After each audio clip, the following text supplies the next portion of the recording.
ಇವತ್ತು ನಮ್ಮ ಮನೇಲಿ ಜೋಳ ಹಾಕಕ್ ಬಂದಿದ್ದಾರೆ. ಇವತ್ತು ಫಸ್ಟ್ ಟೈಮ್, ಹಾಗಾಗಿ ಪೂಜೆ ಮಾಡ್ತಿದ್ದೀವಿ. ಭೂಮಿ ತಾಯಿನ ಫಸ್ಟ್ ಪೂಜೆ ಮಾಡ್ಕೊಂಡು ಯಾವುದೇ ವಿಘ್ನಗಳು ಆಗ್ದಂಗೆ ನೋಡ್ಕೊಳ್ಳಿ ಅಂತ ಬೇಡ್ಕೊಂಡು ಜೋಳ ಹಾಕ್ತಿದ್ದೀವಿ. ಇವಾಗ ನೋಡಿ ಫ್ರೆಂಡ್ಸ್, ಇವತ್ತು ಭೂಮಿ ತಾಯಿ ಪೂಜೆ ಮಾಡ್ತಿದ್ದಾರೆ. ಇದು ಜೋಳ ಹಾಕಕ್ಕೆ ಅಂತ ರೆಡಿ ಮಾಡಿದ್ದೀವಿ ಗದ್ದೆನ. ಇವಾಗ ಮುಂಗಾರು ಮಳೆ ಬಂದಿದೆ ಅಲ್ವಾ, ಅದಕ್ಕೆ ಜೋಳ ಹಾಕ್ತಿದ್ದಾರೆ. ಯಾವುದೇ ವಿಘ್ನಗಳು ಬರ್ದಂಗೆ ಕಾಪಾಡಿದೆ.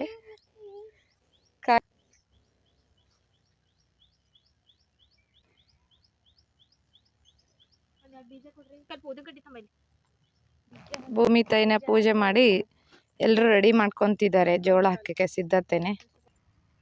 ನೋಡಿ ಫ್ರೆಂಡ್ಸ್, ಜೋಳ ಹಾಕ್ತಿದೀವಿ. ಈಗ 5 ಇಟ್ಟಿ ಪೂಜೆ ಮಾಡಕ್ ಕುಂತಿದ್ದೀವಿ. ನೋಡಿ, ಇಟ್ಟೆ ಪೂಜೆ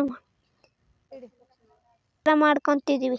ಯಾವುದೇ ಮಳೆ ಬರ್ಲಂಗಿರ್ಲಿ, ಚೆನ್ನಾಗಿ ಆಗ್ಲಿ ಅಂತ ಇಲ್ಲಿ ಜೋಳ ಹಾಕ್ತಿದ್ದಾರೆ ಎಲ್ಲರಿಗೂ.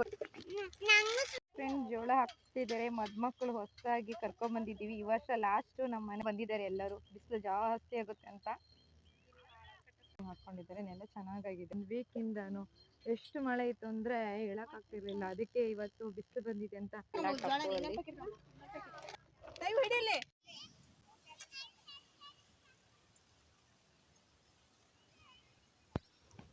ನೋಡಿ ಫ್ರೆಂಡ್ಸ್, ಎಲ್ಲ ಹೀಗೆ ಹಾಕ್ತಿದ್ದೀವಿ. ಹೀಗೆ ಒಂದೊಂದು ಹಾಕ್ತಿದ್ದೀವಿ. ಹಾಗೆ ಇಷ್ಟೊಂದು ನೆಲನೂ ನಾವೇ ಇವಾಗ ಹಾಕಬೇಕು. ನೋಡಿ, ಹಾಕ್ಕೊಂಡ ಮೇಲೆ ಹೋಗಿದ್ದಾರೆ. ನಮ್ಮಪ್ಪ ಎತ್ಕೊಂಡು ಹೊಡ್ಕೊಂಬಂದಿದ್ದಾರೆ. ಹಾಗೆ ಜೋಳ ಹಾಕಿದ್ದನ್ನೆಲ್ಲ ಮುಚ್ಚೋಕ್ಕೆ. ಹಳೆ ಕಾಲದಲ್ಲೆಲ್ಲ ಇದೇ ಥರ ಮಾಡ್ತಿದ್ರು. ಆದರೆ ಇವಾಗ ಟ್ಯಾಕ್ಟ್ರ್ ಬಂದುಬಿಟ್ಟು ಇದೆಲ್ಲ ಪದ್ಧತಿ ಕಡಿಮೆ ಆಗಿಬಿಟ್ಟಿದೆ. ಮತ್ತು ಈ ಥರ ಮಾಡಿದರೆ ನಮಗೆ ಅದೇ ನೆನಪಾಗ್ತಿದೆ, ಹೀಗೆ ಬಿತ್ತನೆ ಮಾಡ್ತಿದ್ವಿ ಅಂತ.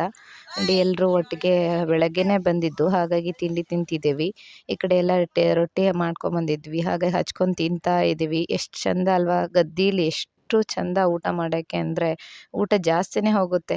ನನಗೆ ಖುಷಿ. ನೋಡಿ, ಇಲ್ಲಿ ನನ್ನ ಮಗಳು ಆಟ ಆಡ್ತಿದ್ದಾರೆ. ಇಲ್ಲಿ ನನ್ನ ಮಗ ಮಾವಿನ ಗಿಡ ಹತ್ತಿದ್ದಾನೆ. ನಮ್ಮದು ಮಾವಿನ ಗಿಡ ಇದೆ ಇಲ್ಲಿ. ಈಗ ಆಲ್ರೆಡಿ ಸೀಸನ್ ಮುಗಿಯೋಕ್ಕೆ ಬಂತಲ್ವಾ, ಕಿತ್ಕೊಂಡು ಹಣ್ಣು ಮಾಡ್ಕೊಂಡಿದ್ದೀವಿ. ಹತ್ಕೊಂಡು ಕೂತ್ಕೊಂತಿದ್ದೀನಿ. ಇವ್ರ ಗಿಡ ಇಲ್ಲೊಂದಿದೆ ಮಾವಿನಕಾಯಿ ಗಿಡ, ಆಮೇಲೆ ಅಲ್ಲೊಂದಿದೆ. ಅಂದರೆ ಈ ಸತಿ ಕಾಯಿ ತುಂಬ ಬಿಡಲೇ ಇಲ್ಲ, ತುಂಬ ಮಳೆ ಆಗಿತ್ತು. ಕೋತಿಗಳು ಹತ್ತಿದ್ದಾವೆ, 2 ಕೋತಿಗಳು. ಒಂದು ಕೋತಿ ಮೇಲೆ ಹತ್ತಾ ಇದೆ ಮಾವಿನಕಾಯಿ ಗಿಡಗಳೇ. 2 ಕೋತಿಗಳಿದ್ದಾವೆ. ರಿಯಲ್ ಮಂಗ ಬಂದರೆ 2 ಕೋತಿಗಳು ಇಳಿದು ಓಡ್ಬಿಡ್ತಾರೆ ಈಗ ಅಷ್ಟೇ. ಇವಳಿಗೂ ಖುಷಿ ಅಂತ ನೋಡಿ ಹೇಗೆ ಹತ್ತಿದ್ದಾಳೆ ಮಾವಿನ ಗಿಡನೇ. ಮಾವಿನಕಾಯಿ ಇದೆ ಮೇಲ್ಗಡೆ, ಇನ್ನೊಂದು 2-3 ಇದ್ದಾವೆ ಆಲ್ರೆಡಿ. ತುಂಬ ನೆರಳು, ಎಷ್ಟು ಚಂದ ಗಾಳಿ ಅಲ್ವಾ. ನ್ಯಾಚುರಲ್ ಆಗಿ ಬರುತ್ತೆ ನೋಡಿ ಫ್ರೆಂಡ್ಸ್ ಗಾಳಿ. ಹಾಗೆ ನೋಡಿ, ನಮ್ಮದು ಶುಂಠಿ ಗದ್ದೆ. ಶುಂಠಿ ಹಾಕಿದ್ದೀವಿ 1 ಎಕರೆ. ಹಾಗೆ ಇವಾಗ 1 ಎಕರೆ ಜೋಳ ಹಾಕ್ಕೊಂಡಿದ್ದೀವಿ. ಓಡ್ತಿದ್ದಾರೆ. ಎಷ್ಟು ಚೆನ್ನಾಗಿದೆ. ಇನ್ನು ಇವಾಗ ಕಳೆ ಎಲ್ಲ ಕಿತ್ತಿದ್ದಾರೆ. ಮಳೆ ಬಂದು ಕ್ಲೀನ್ ಆಗಿದೆ ಗದ್ದೆ ಎಲ್ಲ. ನೋಡಿ, ಇಲ್ಲಿ ಕೆಂಪು ದಂಟಿನ ಸೊಪ್ಪೆಲ್ಲ ಸ್ವಲ್ಪ ಕಡೆ ಎಲ್ಲ ಎಷ್ಟು ಚೆನ್ನಾಗಿ ಬೆಳೆದಿದೆ. ದಂಟಿನ ಸೊಪ್ಪೆಲ್ಲ ಉದ್ದಕ್ಕೆ. ಇವಾಗ ಕೆಂಪು ದಂಟಿನ ಸೊಪ್ಪೆ ಫ್ರೆಶ್ ಆಗಿ ಫ್ರೆಶ್ ಆಗಿ ಗದ್ದೆಯಲ್ಲಿ ಬೆಳೆದಿದೆ. ಕಿತ್ಕೊತಿದ್ದೀವಿ ನಾವು ಇವಾಗ. ನೋಡಿ, ಇದೆಷ್ಟು ಚೆನ್ನಾಗಿ ಕೆಂಪಗೆ ಫ್ರೆಶ್ ಆಗಿದೆ. ಅಯ್ಯಪ್ಪ, ಬೇರೆ ಸಮೇತನೇ ಬಂದುಬಿಡ್ತು. ಇಲ್ಲೊಂದು ಚೆನ್ನಾಗಿದೆ ದಂಟಿನ ಸೊಪ್ಪು. ಅಡಿಕೆ ಗಿಡ ಇನ್ನು ಇವಾಗ ಕಾಯಿ ಎಲ್ಲ ಚಿಕ್ಕ ಚಿಕ್ಕದಾಗಿದ್ದಾವೆ. ಆಲ್ರೆಡಿ ಬಿಟ್ಟು ಹೋಗಿದ್ದಾವೆ. ಇನ್ನೂ ಚಿಕ್ಕ ಚಿಕ್ಕದಾಗಿದ್ದಾವೆ. ಸಪೋಟ ಗಿಡ, ಹಾಗೆ ಒಂದು ಪೇರಳೆ ಗಿಡ ಇದೆ ಇಲ್ಲಿ. ನೋಡಿ ಫ್ರೆಂಡ್ಸ್, ಎಷ್ಟು ವಿಶಾಲವಾಗಿದೆ. ಹಿಡಿತಾ ಇದೆ. ಮಳೆಗಾಲ ಅಲ್ವಾ, ಇವಾಗ ಆಲ್ರೆಡಿ ಕೊಟ್ಟಿದ್ದೀವಿ ಅಡಿಕೆನೆ. ಇವಾಗಿನೂ ಮತ್ತೆ ಚಿಗುರು ಹೊಡಿತಾ ಇದ್ದಾವೆ ಅಡಿಕೆ ಸ್ವಲ್ಪ. ಸುಮಾರು ಒಂದು 10 ವರ್ಷದಾಯಿತು ನಮ್ಮದು ತೋಟ. ಬೆಳೆ ಸಿಗಕತ್ತು ಒಂದು 5-6 ವರ್ಷ ಆಯಿತು. ದೊಡ್ಡದಾಗಿದ್ದಾವೆ. ಫುಲ್ ಎಲ್ಲ ಸರೌಂಡಿಂಗು.